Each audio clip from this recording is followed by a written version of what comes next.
All right, so let's just start here. We'll see where we go. I'll make other plans. I don't think we'll finish it, but let's just go. So let's pretend we're going to find the second derivative. So we need to do this for more advanced equations. But we can rewrite this as Laplace transfer. I can do my fancy L today. All right, a little too fancy. Too fancy.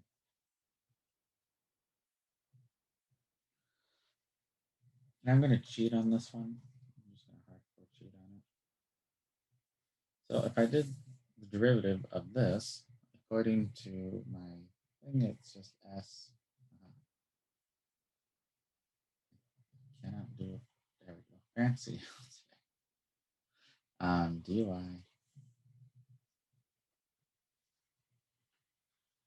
I'm just using across the board. So a derivative just turns into this, right? But here, in this case, it would be y naught prime.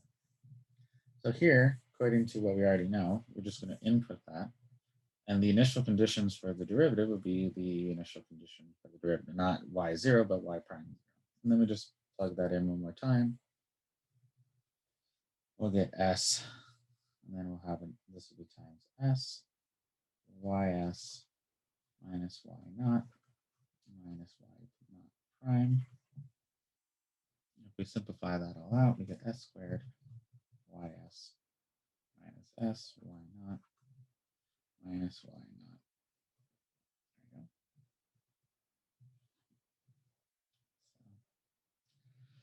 So that's the second derivative, and you notice that'll be on the back of your sheet. Why don't I not have my sheet up now that I think about it? I need my sheet. Take notes. Yeah, so this is on the back. And so notice it for any, and once you get this song, now you kind of know the song and dance, you can figure it out for any size, right? And so here, that's what we're doing. All right, so let's do sine of y. Let's do a sine of y.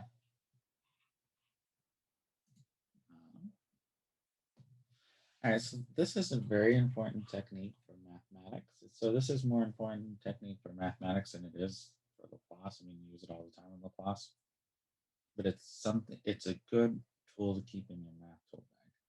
And so I'm going to kind of go over how to do it. So the Laplace of this is from 0 to infinity of sine of omega t e to the minus st. So we're going to do integration by parts. And so we're going to call this y, we're going to say u equals to sine of omega t. And dv, we're going to say is e to the minus st dt.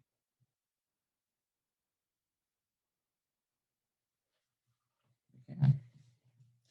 So here we're setting u dv is equal to what? Well, it's equal to u and v.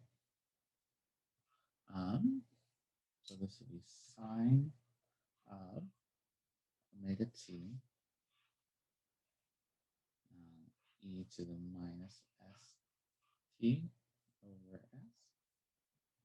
So notice here that b would be e to the minus st over s, the antiderivative here. And du, of course, is equal to cosine, or is equal to w cosine omega t, or omega cosine omega t. I guess I wrote w here. I'll just use w's instead of omegas. So here it'd be from 0 to infinity plus from 0 to infinity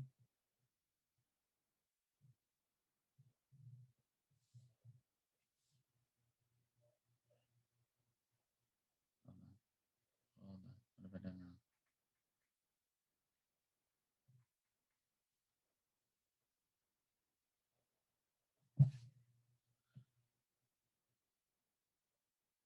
My brain's firing. I'm trying to remember why. I have a plus sign here, and I don't think it should be. I think this should be minus.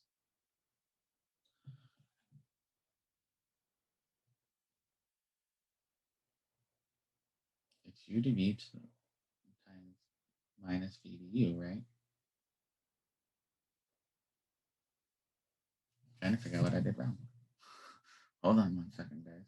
Did you pull out the negative from the over a negative s and you pull that negative out front? Could that have been it? Yeah. Yes. So hold on. It's UDV. My brain's squishing yesterday, so I know we won't finish it now. UDV equals UV minus V. Oh, here it is, V. Because I can pull out the W and the S, right? Cosine omega t V e to the minus st du. Pull out this dt.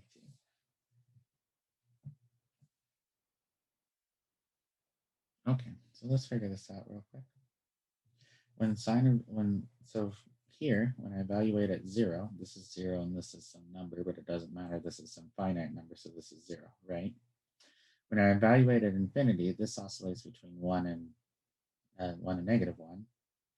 So I don't know what that is, but this is 0. So a 0 times a finite number is 0. So this evaluates to 0. So I want to understand why that is. Any questions on that? When I plug in 0, there we go.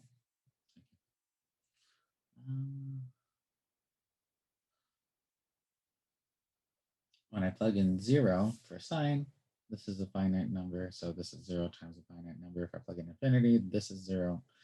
And this is a finite number strictly between negative 1 and 1. So overall, this is 0. So I get this. Then,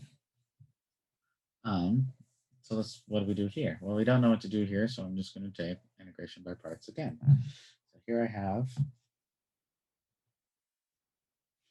so here I'm going to let my u equal to cosine of w. And my dv, the same as last time, is e to the minus st. All right, so we'll do this. So what do I get here? I get ws times e to the minus st minus s cosine omega t evaluated between 0 and infinity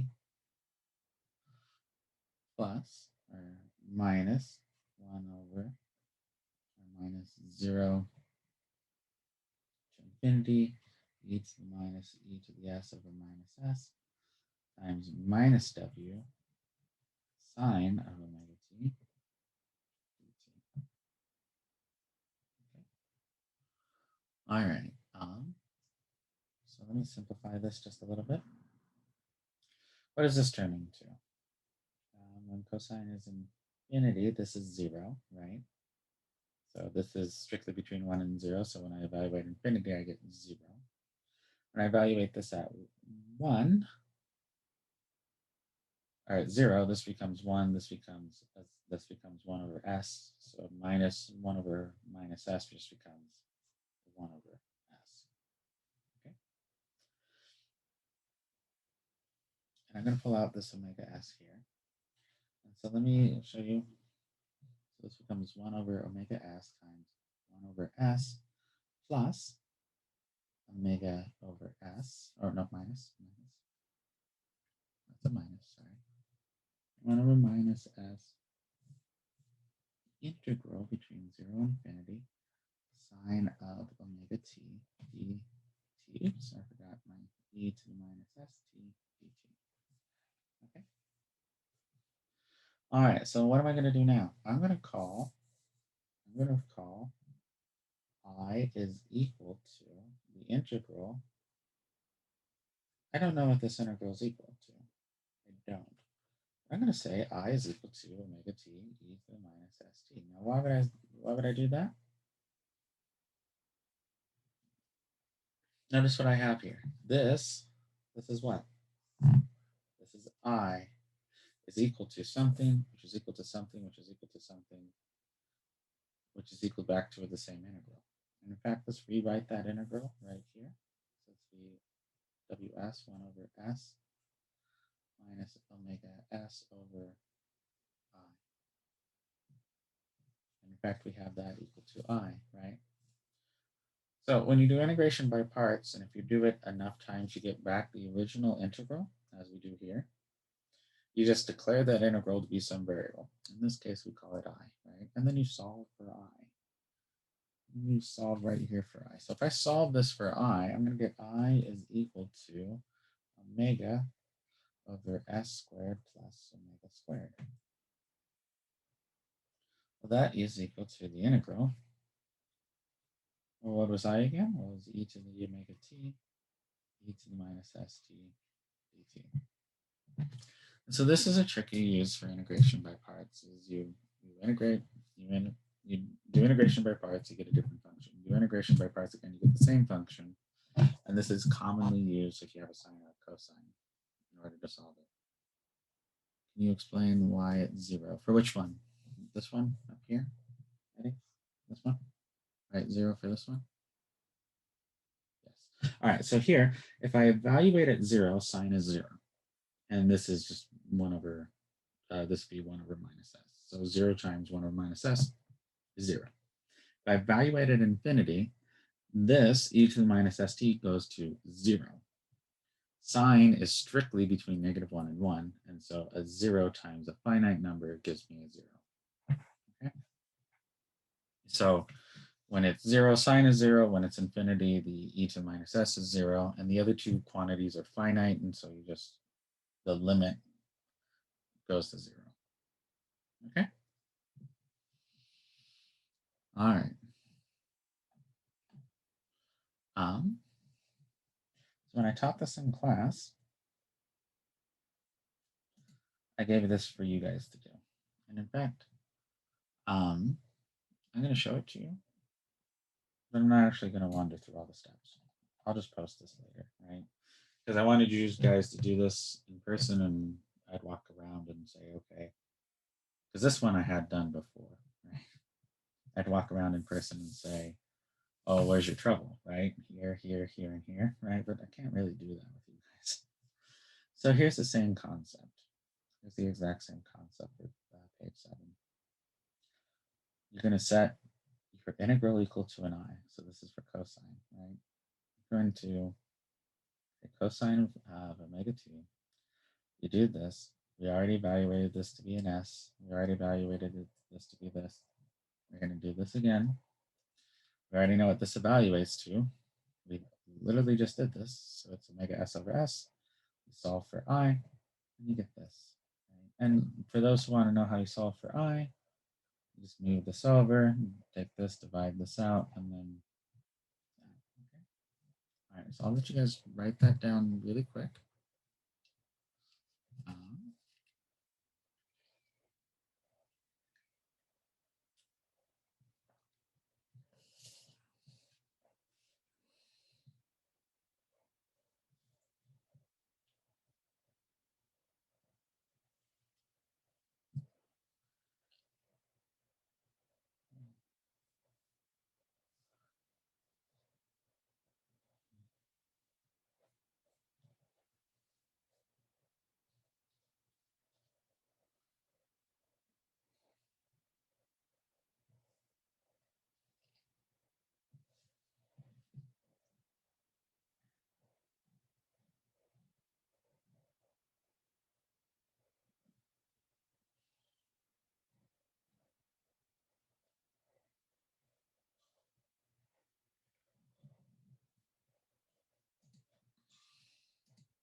All right, let me know when some of you have it done.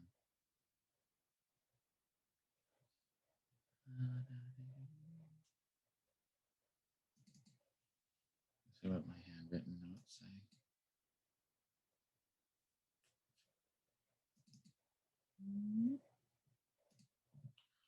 We got my handwritten notes. I did that one. Dealt with that. Dealt with that. We're gonna do this next.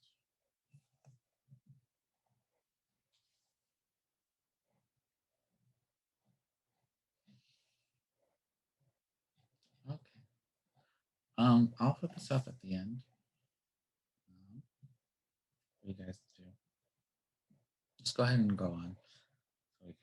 get as far as you can so you can get as much of your homework done as you can. All right, so I'll put this up at the end. So let's just go ahead and do the next page. All right, so our next page here. I guess I can just throw away this page and save me money. Bye. Okay, bye-bye. All right, so let's do a problem. All right, so we're going to follow the same steps we always follow.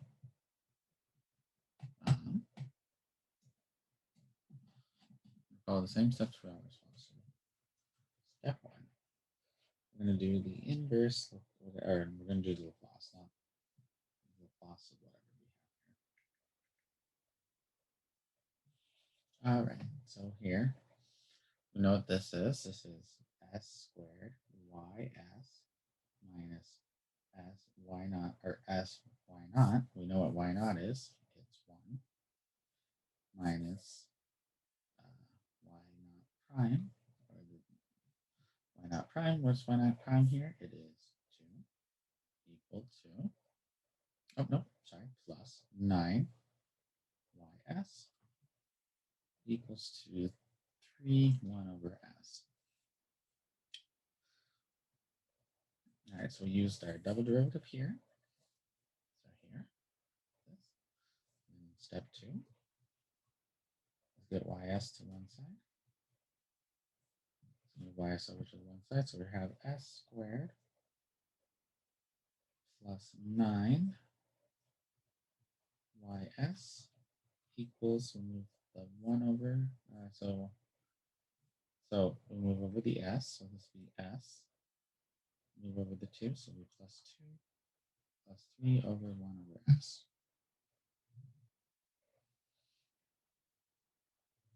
Okay, any questions on this? Up to this point. And then after this point, it's kind of the same. There's a couple little nifty tricks I need to teach you, so let's do it. Sorry, where did the S come from? Oh, no, I see it. I see it. It's from here. Sorry. Good question. Good question. It's right here. It's kind of hidden. So I move over the S, move over the 2. All right. So step 3 is prepare. So it's the prep for the this. So oops, I didn't divide out my ys. Woo-hoo. Let me do that real quick. So I'm gonna have ys is equal to s plus 2.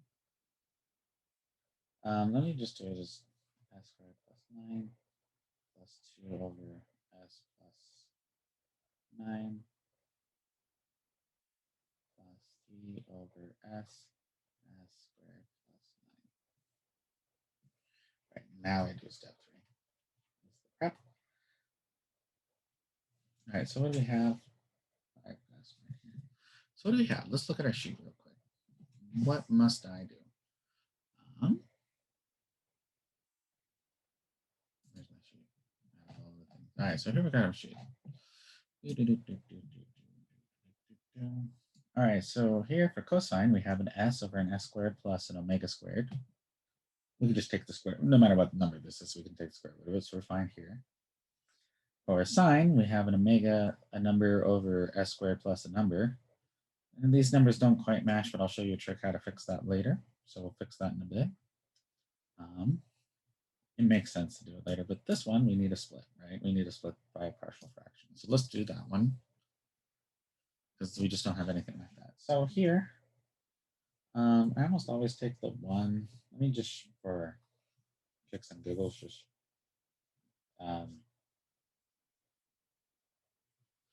do it with the 3 in it. All right, so here, if we did this, partial diffraction composition says I'm going to have an A over an S plus a BS plus C over S squared plus 9. Remember, when you do partial fraction decomposition, what's on top is a polynomial of 1 degree lower than what's on the bottom. So here, if I have an S, this will be degree 0, so just the constant. Here I have an S squared. So what's above it is a degree less than that. So it'd be BS plus C, right? I'm just using capital letters here. You could have unknown, you could have like constant 1, C2, or C2S plus C3. That's fine too. So remember that this has, so if I had an S cubed, I'll need If I had a cubed, I'd have to have an s squared plus an s plus a 0 plus a constant. Okay, just this, once I translate this over. So if I multiply all this across, I'm going to get 0s squared on this side plus 0s plus 3, because here I'm keeping the 3 this time, is equal to, all right, so where are my s's? So here if I multiply this, it'd be as squared plus 9a. Yeah, let me go ahead and not skip too many steps. A plus s times b s plus c. Okay, so if I multiply this across, clearing my fractions, and then this turns into s squared times a plus b plus cs plus 9a. So what does this mean? That means c equals to 0. A has to be a third. And if A is a third, B is minus a third. Okay.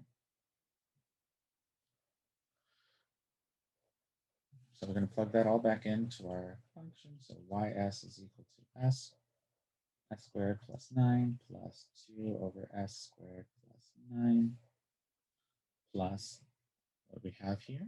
We're going to have 1/3 over s minus s 1/3 over s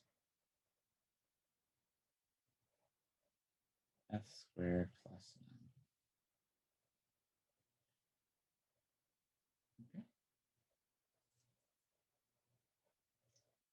All right, just for my own funness, I'm going to simplify a little bit. I'm going to move this minus this, right? So I'll have 2/3 s squared plus 9 plus. Here, I'm going to do something kind of weird. I need for my antiderivative, or my inverse Laplace. Man, I got too much stuff up again. Bye-bye. Go away. Sure. Okay. Don't need the calculus book. Goodbye. Don't need that. Don't need our book. Where'd I put it? It should. Oh, here it is. I found it. Oh, come on. Oh, I'm not winning today. Here we go. So what do I need here? So can I do this one? 2/3 s over s plus 9? Yeah, I can, right? That one just fall out perfectly fine here. For this, I need the square root of 3, or 9. Square root of 3 is, square root of 9 is 3, so I need a 3 up top. Well, how am I going to get a 3 up top? I have a 2 up top. Well, that's real simple. I'm just going to bring the 2 over, divide by 3, and multiply by 3, and presto, I have my 3 up top. Everyone notice, see how that worked? Literally, I just multiplied this by 3 over 3. Move this 3 over here, move the 2 over here. I multiplied by a 1. It's a really simple trick that makes this possible, everything possible. Then here I have plus 1/3 over 1 over s. Now I'm going to take now I can take step 4. I can take the inverse Laplace. So I have y of t is equal to 2/3. Okay. So 2/3 for the cosine, we're going to have cosine of 3t. So this will turn into cosine of 3t. So this is cosine of 3t plus 2/3. And here I have a 3 over s squared plus 3, so that'd be 9, or sine of 3t.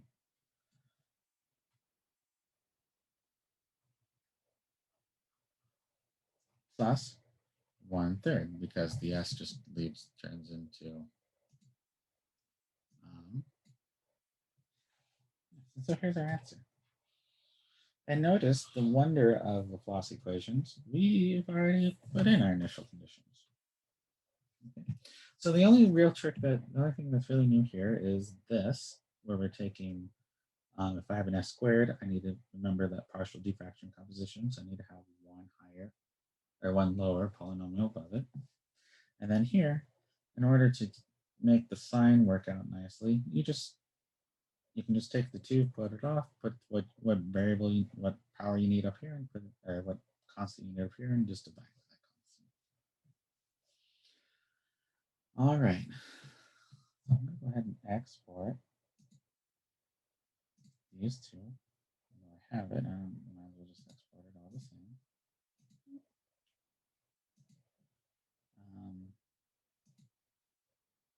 Export this one as well.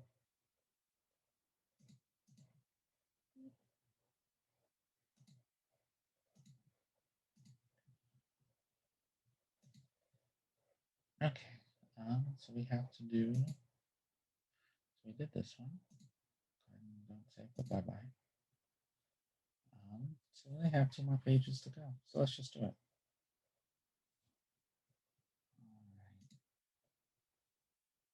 Did everyone get this copied down? Yeah, it looks like it. If not, I can bring it up at the end. All right, so let's talk about the direct delta function. So your direct delta function is a function such that all its weight is put at a certain time a. But the weight of a is, if I evaluate it for all time, only has the integral of over all time is 1. And so kind of what this looks like, if you mathematically, we kind of just go like this and just, oops, right. Up and then down. And then we just make this more and more and more narrow. And the limit, as this gets to, looks like this, we call this the direct delta function, or just the delta function. I've seen it called both. So, what is this useful for engineers? It's an impulse function, right? It's a function that allows you to put impulses for things. So it's an impulse function. What's kind of a good, from what we've been doing, representation of it? Oops. Let's pretend here I have a mass on a spring, and I want to represent some impact. Okay, let's pretend I hit it with a hammer, right?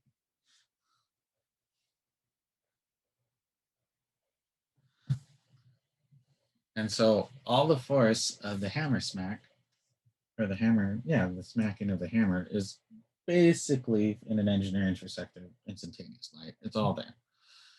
You just added all that energy. And so it's just a way of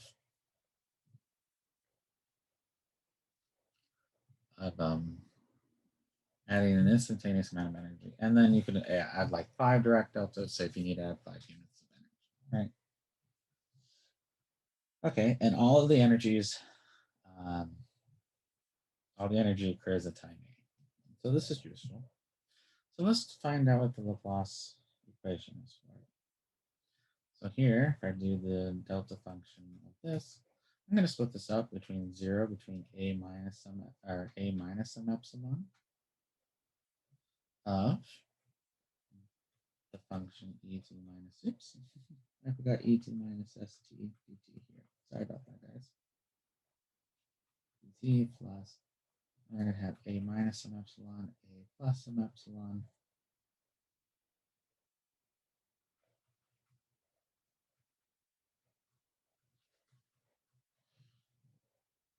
plus a plus some epsilon to infinity.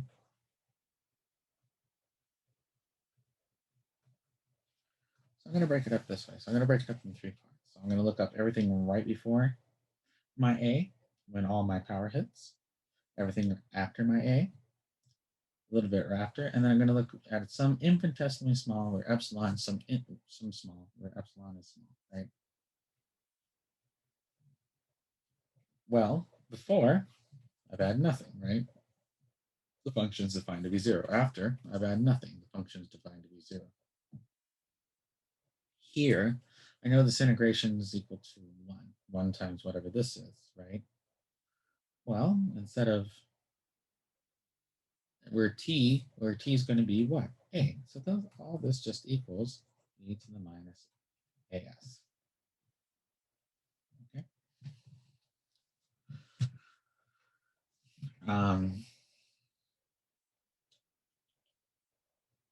Yeah. Because I know this will integrate to be 1 in that really small area, and it's 1 times what? Whatever e to the SA is, because we're really, really close around a. And as I get infinitely close to that, I'm still integrating still to 1. All right, so let's finish our 2 problems.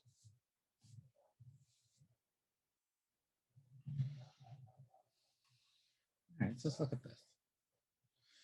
So here I have some damped harmonic oscillator, which I hit, right, in 3 seconds. So after 3 seconds, I smack with a hammer, right? We're going to start with the initial position in 1 and the initial velocity. Okay.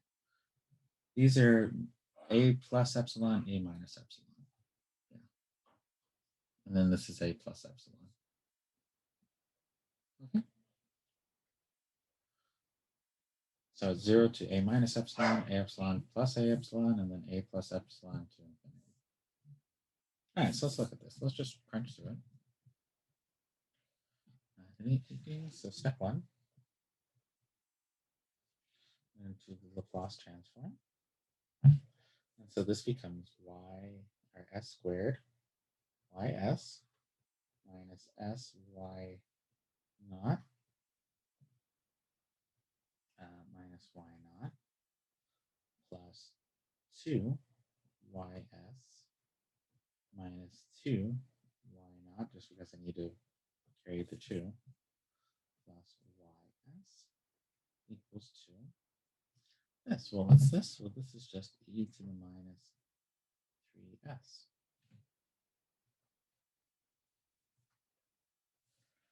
All right, step 2, get ys to one side.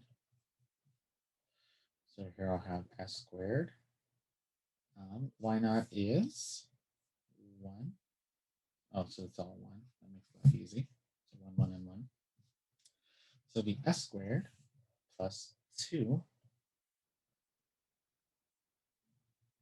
s. Sorry, I forgot my s here for my derivative. 2s plus 1. Oops. Hold on, is this 1? No, this is 10. I forgot my 10. Sorry about that.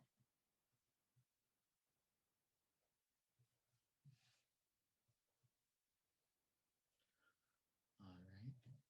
Equal to what? Well, we'll move this s over, so I'll have an s. I have a minus 1, minus 3, so move that over, becomes plus 3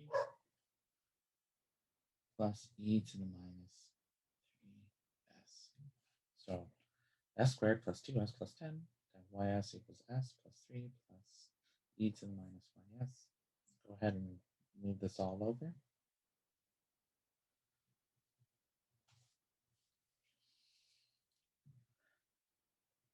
And so here I have ys is equal to s over s squared plus 2s plus 10 plus 3 over s squared plus 2s plus 10 plus e to the minus 3s over s squared plus 2s plus 10. All right. So what must I do now?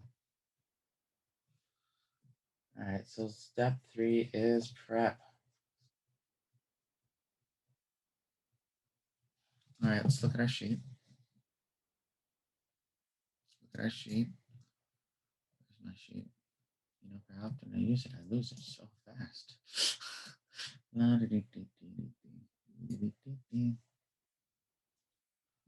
All right.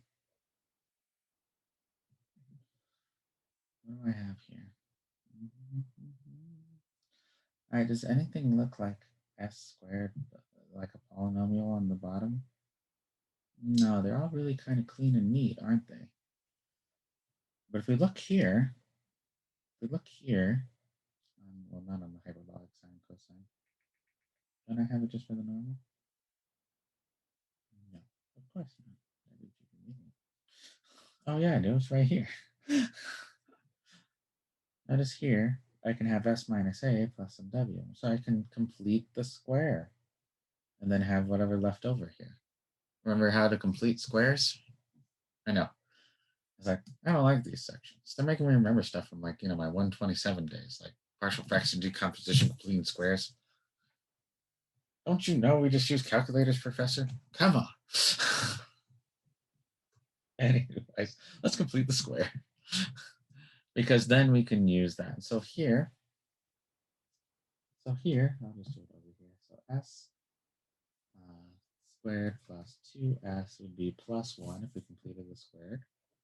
And so if I have plus 1, it would be plus 9, because I'm pulling out my 10, right? So s squared plus 2s plus 10. Remember completing the square, what you do is here, you take half of this and square it. So 1 half of 1 or 2 is 1, squared is plus 1, and then minus. So if you add 1, you minus 1. And so it just looks like this, and then this be s plus 1 squared plus 9. If you forgot how to complete a square. Anyway, so we'll do that. So I have s over s s plus 1 squared plus 9 plus 3 over s plus 1 plus 9 plus e to the minus 3s over s squared plus 1, or s plus, hold on, s plus 1 squared plus 9. Okay, so that looks a lot more like what's on our sheet, right? So what do I need here? I need an s minus an a, right? All right, so I need an s plus 1 here, right? I need a plus 1 here. Well, how am I going to get a plus 1 here? Well, the answer is real simple. I just do it from here. Oops. I just literally steal it from here. I'm just going to go, whoop, this is a 2, and now I have a plus 1 here. Ta-da! I'm good to go, right?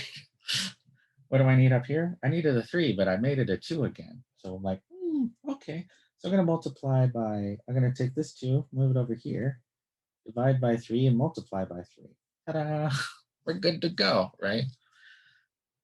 It feels like you're cheating, but you're not. You're actually doing perfectly mathematical valid things. What do I need up here?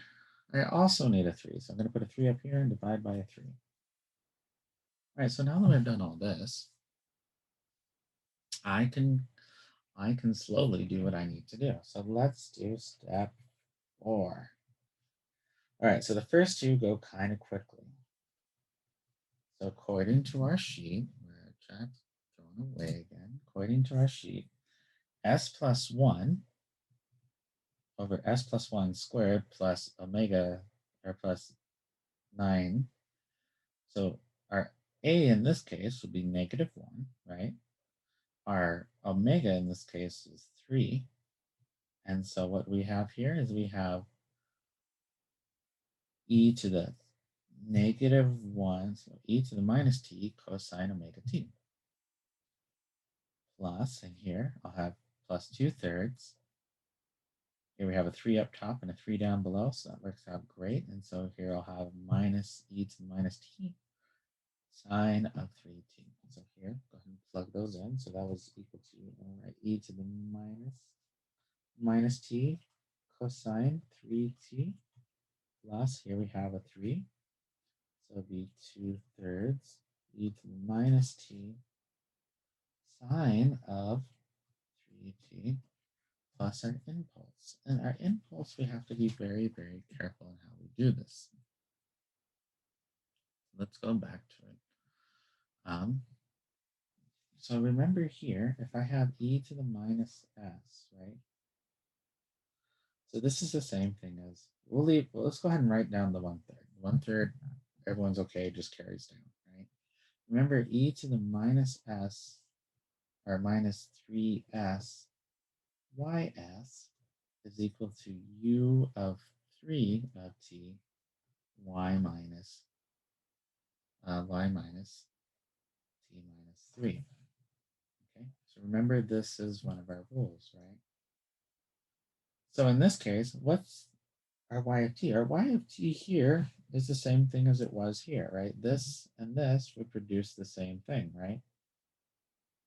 And so here I'm going to write u of 3 of t, and then everywhere I see a t here, I'm going to put minus t minus 3 here because of this, right? So it'll be minus the minus t minus t, sine of 3 t minus 3. Okay. So here, in this case, this one's a little bit complicated. It might take you looking at it more than once for it to come out for you. Here we have, every time you see an e to the minus 3, every time you have e to the minus as, or whatever that is, right, times anything at all, you're going to have to use this rule right here, where you take u of t, so this is done first, and then whatever your ys, whatever your function, the inverse function sends it to, in this case, we know what it sends it to. We just did it right before. It sends it to e to the minus t sine of 3t. But in this case, everywhere we see that, we're going to have to plug in t minus 3. So this would be e to the minus, well, not t, but t minus 3 times sine of 3. Instead of t, it'd be t minus 3. Okay. That takes a second to crunch through.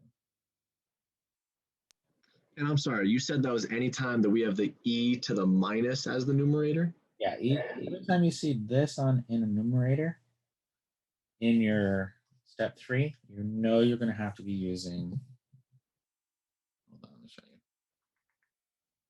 Where's the heaviness? Right here. So notice here on this side, the only place where e to the minus s shows up, right here, e to the minus s shows up right here.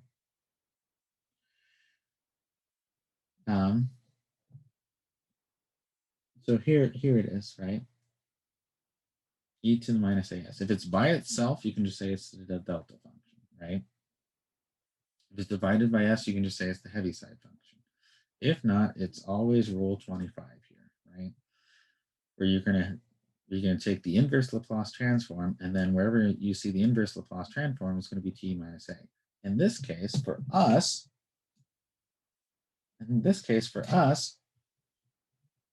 this was our y of t, right? Our y of t is this right here, because we just literally did it. We literally did it, right? This turned into this, right?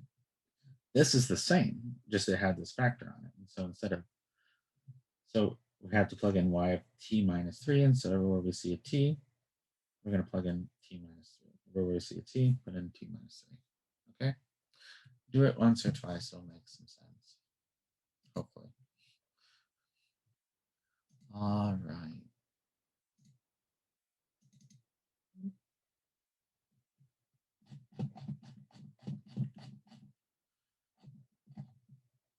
All right, so let's do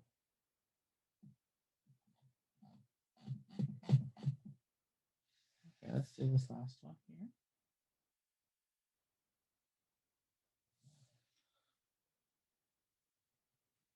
I have no clue where I eviscerated this from. We're going to do it all the same anyways. Let's just start.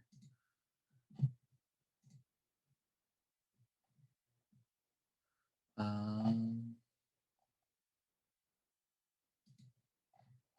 did this one. Where did I eviscerate this one from? I don't know where I did. All right, so let's get this started. We got 20 minutes. We can do it.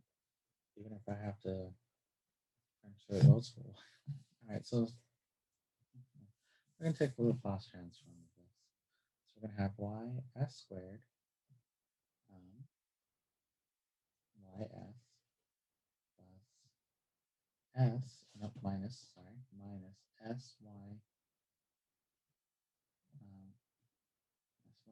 minus y naught.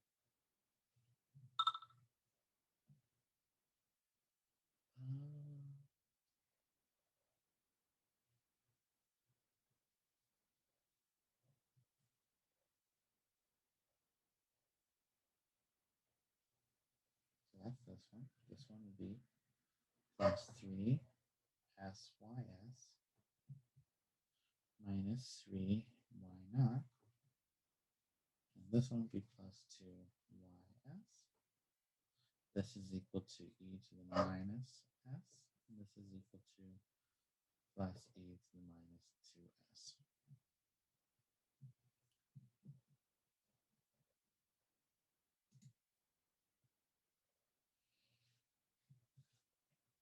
All right. So let's do this. All right, so go ahead and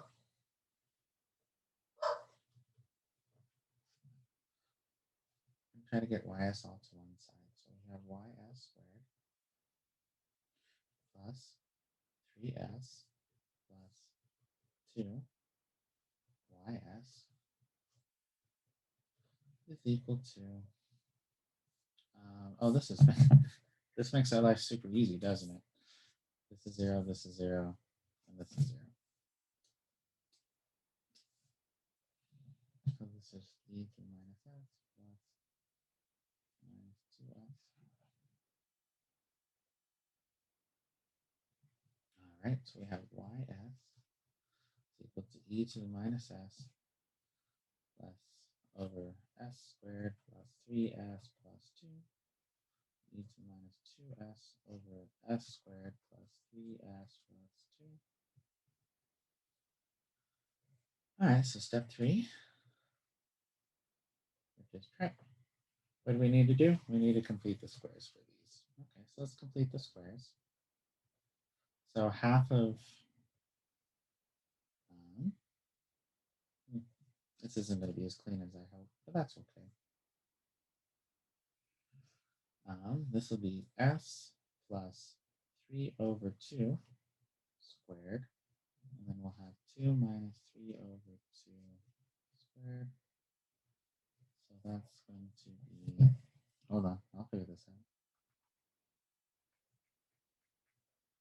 So this will be 8 over 4 minus 9 over 4. So this will just be 1 over 9.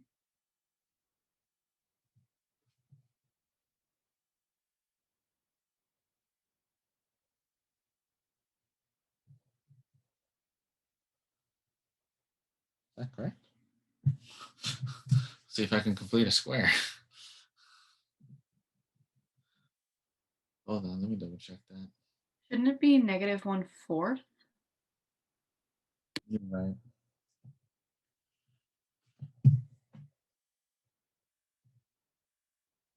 That still makes me slightly unhappy, though.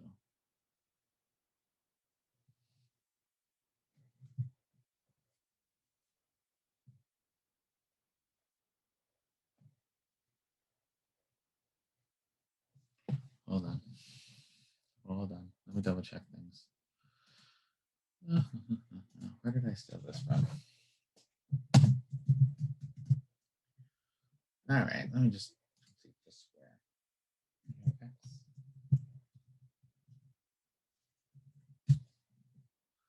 All right, does Wolfram Alpha complete squares? Yes, it does. Oh, good. So here we're going to put in 3 and 2. Yeah, minus a 4. Oh, that's right.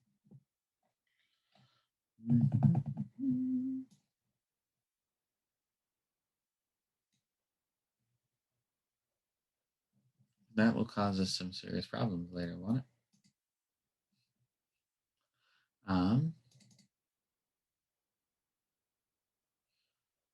Because all of these are plus.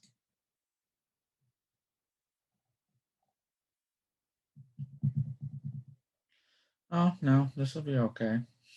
Does anyone know what we're going to be doing? Look, these are the hyperbolics. Yay! That's fine. It's fine. It's 100% fine. I put them on the list. We can do this. All right, so here we have 1 over 4 plus e to the minus 2s. I was right. S plus 2, 3 over, 3 over 2 squared minus 1/4. What do these look like? These look like the hyperbolic sines and cosines. So let's finish it. Step 4. All right, so e to the s. So that's so hold on. Let me do something simpler real quick. So just so I don't lose you guys, let's pretend we had this 1 over. Right. Let's pretend. Right. Let's pretend we had this. The reason I want to do this step first, that way it makes it really clear what we're doing.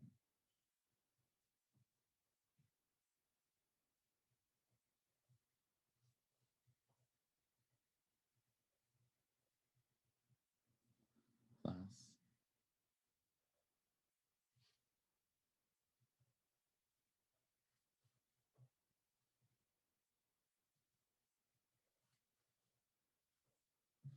All right, let's pretend we had this. How do we do this? Well, I need what up top? I need a half up top. So I'm going to multiply by a half and divide by a half. And so if I put a half up top, I just put a 2 up front, right? 2 and a half, right? So this is equal to, so y of t would be equal to 2. This would be hyperbolic sine, if I'm not mistaken. Hold on, let me double check my sheet. Cheat me. Yeah, so this is 2 hyperbolic sine, right? This is 2 hyperbolic sine of,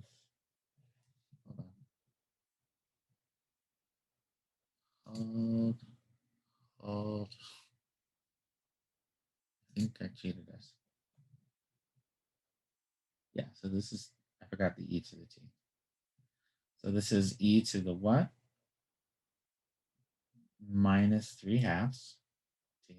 So let me put that in. So this would be e to the minus 3 halves t hyperbolic sine of 1 half t. Does everyone see how I get that? Any questions on that? Move this over here. I forgot my e to the t, so let me put that in. So this is e to the minus 3 halves t, the hyperbolic sine of 1 half t.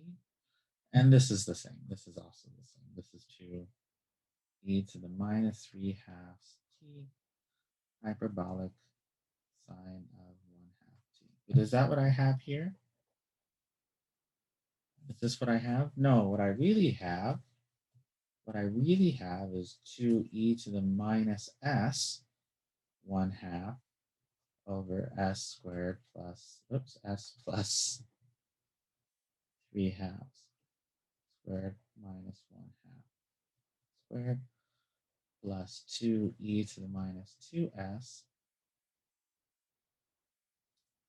of 1 half over s plus 3 halves over minus 1 half squared. That's what I really have, right? Let's pretend. So what do I, this is what I really have.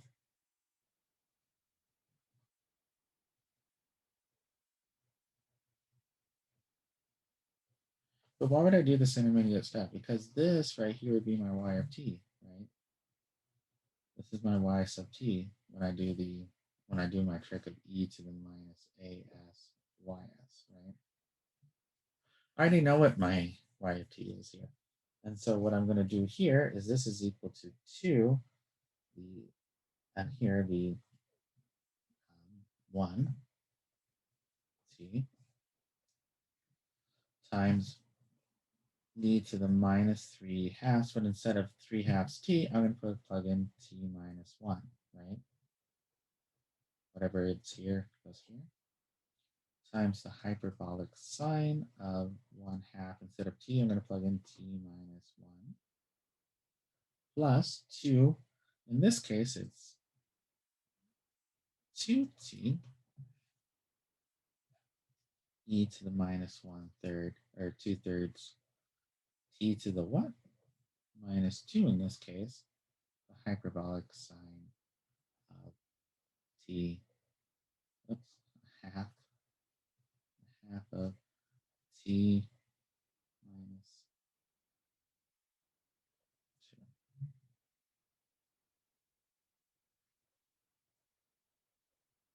Does that make sense? Does it make sense to do the intermediate step? That doesn't make any sense. That way, when you know where to put things for that. Okay.